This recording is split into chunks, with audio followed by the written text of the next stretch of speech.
Well, a warm welcome to this talk, Wednesday the 6th of November.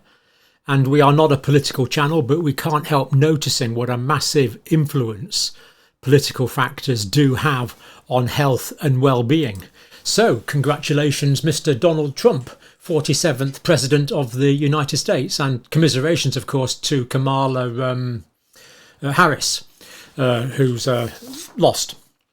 Now, encouraging factors here, we've got Bobby Kennedy Jr., whose father was brutally assassinated and whose uncle was brutally assassinated, is now going to have a position in the Trump administration, we believe, probably in agriculture, with really refreshing ideas.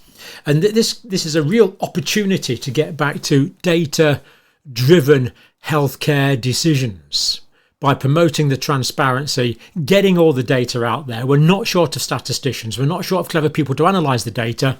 What we are short of is raw data. So hopefully that can now be liberated and released. Elon Musk, of course, describes himself as a free speech fundamentalist. So hopefully this is a victory for free speech as well, and a real opportunity to make America healthy again.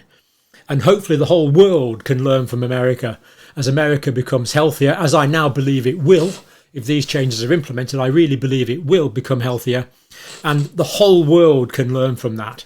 And there's a real opportunity here to do a sort of before and after comparison. So let's hope some academics in the United States now and the healthcare professionals are scurrying around, collecting lots of information and data, because there's going to be fairly big changes now, we believe, and then collect the data during the change and after the change. And if the change is implemented that Bobby Kennedy Jr. is talking about, that is going to massively benefit the health of people in the United States. No question in my mind about that, because at the moment they're suffering in the States from a basic epidemic of horrible metabolic disease. So great opportunities to get rid of this metabolic health disaster. And I pick my words carefully, metabolic health disaster in the United States, 70% of food being ultra-processed. And not that we're a lot better in the UK. So we can really crack down on ultra-processed foods. We want foods that grow on farms, not that are produced in factories. We want food that looks like food. So that means controlling the big agricultural businesses and taking out the vested interest and any corruption that's there. And of course, also we have the opportunity to sort out pharma and make pharma evidence-based. If we can get the raw data, then we can work out which interventions are efficacious, which interventions are deleterious. Risk-benefit analysis can become transparent. And things that have been taken for granted can be actually evidence-based, and we can know what we're doing rather than all this guesswork, rather than this odd flash of light that we get from a Freedom of Information request. If data is made transparent, healthcare can be largely transformed. It's a win-win-win situation. It's a win for the environment. It's a win for health. It's a win for farmers, soil health. All this can work together in this wonderful ecosystem that we've been provided with, that's been usurped to a large extent by vested interest and large corporate interests, and some have even used the word corruption. Regulatory agencies can be transformed. We can release the data from the FDA, we can release the data from the CDC. We can actually know what's going on now. And what is true in the United States, if we find out scientific principles that are true in the United States, then the people all around the world are the same. And they can also benefit from this release of data, because we can learn so much about what makes us sick and what makes us healthy. And we know quite a bit already, but we need to operationalise that and give evidence for that. What is the evidence for various vaccination campaigns, for example? What is the evidence for various drugs which are given on a long-term basis? Are there alternatives? Are there natural health approaches that can be used? Will dietary changes make a massive difference? Because we know they can. All these things can be done and converted into evidence-based medicine. Once this data is released, we can let our statisticians at it. I'm sure the statisticians around the world salivating at the mouth, waiting for this data to be dropped, and they can analyse it and tell us all sorts of great things about it. Or bad things about it, but then at least we'll know. We'll know what the truth is. We've got an opportunity now to get rid of vested interest in regulatory agencies, to get rid of the conflict of interest. Public servants should be 100% dedicated public servants. That is their privilege to do that. Get rid of the conflicts of interest. Stop this revolving door. This revolving door where we've got people going from the regulatory agencies into big pharma or big agri or whatever it is, and then back again. And then, it all becomes a bit cozy, doesn't it? Get rid of this revolving door. Put in regulations in place that means that you can't just keep switching from one to the other, thereby getting rid of the sort of insider old boys, old girls network. That would be great, giving us transparency in all sorts of aspects of healthcare. Open up all the data, full transparency, get it to our statisticians. They will chomp this really well. We're not short of brilliant people to do this. We're not short of computers. All this can be done. We just need to get that data out there. Massive new opportunity for big data. So big data can be used to, if you've got a lot of data, then you can find much more nuance and fine detail in smaller things. And we can know, is there an increase in turbo cancers? Just how many more cancers are there in particular age groups at particular times of particular histologies of particular tumour types with particular genetic sequences possibly encoded in them? All this can be now done and can be released to the public. Let's bring it out into the open. We could do an analysis of people that have had COVID vaccines versus people that have not had COVID vaccines. Really, what is the difference in deaths, cancers, heart disease, neurological conditions, multiple sclerosis? What is the real difference in these? Is there a difference? It's a real opportunity for Big Pharma to show how safe and effective their vaccinations are, surely. I'm sure they'll be chomping at the bit to get to this data.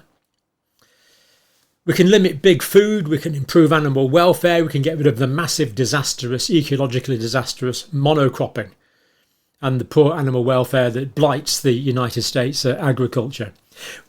JFK can get rid of JFK was the uncle.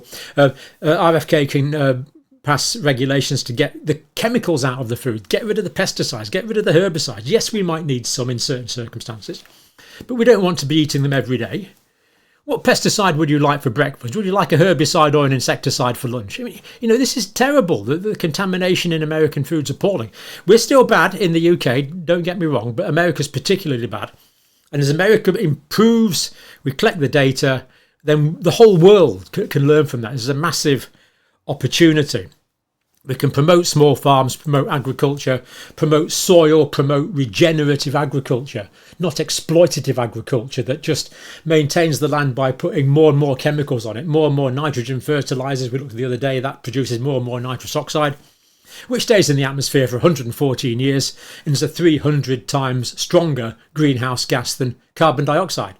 All of these things can be improved. So we improve the health of people while we improve the health of soil, while we improve the health of the ecology, while we improve the livelihood of small farmers and get people working on the land again in the United States, and other people can learn from this.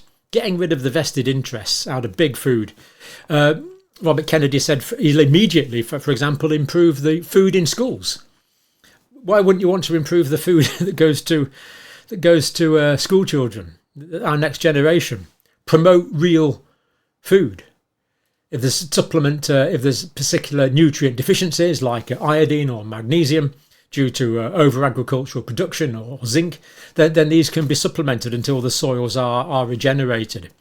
And then, despite what we do to keep people healthy, it's still going to be the case that people are going to get sick. So there's a real opportunity here to streamline American healthcare and make healthcare available to all, but make it affordable. It's just not acceptable that people are dying of treatable conditions, because we looked at that graph on the Joe Rogan show with now President Trump, or President-to-be Trump. We looked at that graph where America's spending more money, was it $10,000 per annum or something on healthcare, more money than any other country in the world, and getting the worst returns. Life expectancy in the States is going down. There's a chronic, as well as life expectancy is going down, there's so much morbidity. So many young men and women not fit for military service, for example. Not that I'm advocating military service, by any means I'm not. Some people, of course, it's the right thing to do. Not for everyone, but for some people it's great. But the idea that so many people are unable So I would like all our young people to be fit for military service, while all the time only a minority going into military service, but all the others can be fit. And they can be fit accountants, they can be fit bricklayers, they can be fit doctors, nurses, fit pharmacists, people that are enjoying much better health. Why wouldn't you want to do that? But healthcare needs to be made affordable. There needs to be dramatic change that makes ordinary people able to access healthcare. And then the terrible social problems that are there in the United States, the opiate crisis, for example. There's a real opportunity now to tackle this head on and treat people who have this appalling illness. And I do believe opium addiction is an illness. These people need help. They don't need criminal justice system thrown at them. They need help. We need to help these people. Addiction is a form of disease. So many other things. We could go on for ages, but just to summarise, real opportunity, very encouraging. Let's collect the data as we go along, and let's really use this as an opportunity to learn about what the heck has gone on for the past few years. But more importantly, while we grieve for those that we have lost, while we empathise to the limit of our ability with those that are still suffering, that we don't make the mistakes of the past, because we shine the bright light of transparency onto the data, and we're able to work out what is true in the real world. And that is the essence of science. Science is striving to understand the nature of reality. Reality, not the version of reality given to us by various vested interests. Just a few ideas from this morning. Let me know what you think. But let's hope this opportunity is really well utilised. For now, thank you for watching.